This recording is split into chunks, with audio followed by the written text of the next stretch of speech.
Pemirsa, Presiden Republik Indonesia Prabowo Subianto meresmikan peletakan batu pertama pembangunan pabrik baterai kendaraan listrik hasil kerjasama antara Contemporary Amperage Technology dan Indonesia Battery Corporation di Karawang, Jawa Barat.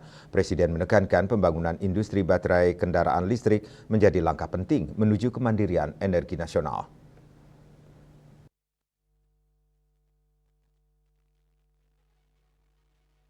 Berlokasi di kawasan Arta Industrial Hills, Karawang, Jawa Barat, Presiden Republik Indonesia Prabowo Subianto meresmikan peletakan batu pertama pembangunan pabrik baterai kendaraan listrik hasil kerjasama antara Contemporary Amperage Technology dan Indonesia Battery Corporation.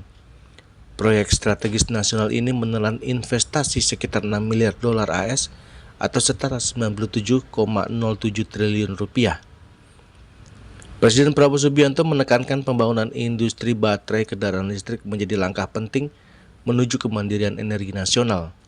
Dengannya Indonesia bisa mencapai swasembada energi dalam 5 hingga 7 tahun ke depan. Prabowo juga menyebut kebutuhan listrik nasional untuk mendukung target kemandirian energi. Oleh sebab itu, ia berharap proyek serupa dapat terus lanjut dan berkembang. Bekerja sama dengan program yang menurut saya ini termasuk bisa dikatakan kolosal, bisa dikatakan terobosan luar biasa. Dari sini kita bisa menghasilkan energi terbarukan dan ramah lingkungan yang dicita-citakan seluruh dunia. Saudara-saudara sekalian, saya diberitahu oleh para pakar bahwa bangsa kita ini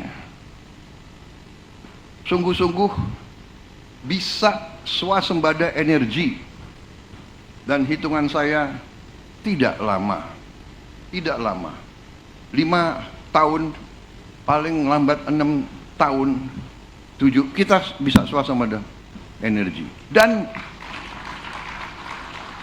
salah satu nanti Jakarta, Julius Suwati dan Ketut Sumadiasa melaporkan.